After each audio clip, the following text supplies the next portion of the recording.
আমার শ্বশুরবাড়িতে শাড়ি ধরে দেওয়ার মতন কেউ নেই, তাই জন্যই আমার বরই আমার শাড়ি ধরে দিচ্ছিল। যাই হোক, দুজনে রেডি হয়ে চলে এসেছিলাম আমার বাড়িতে।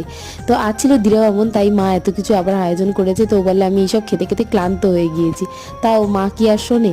তারপরে সন্ধ্যাবেলা বেরিয়েছিলাম কেনাকাটা করতে, যেহেতু সামনেই বেড়াতে যাচ্ছি। আর এখানে দেখো জামা কাপড় মেলার ক্লিপ এইসব কিনেছি।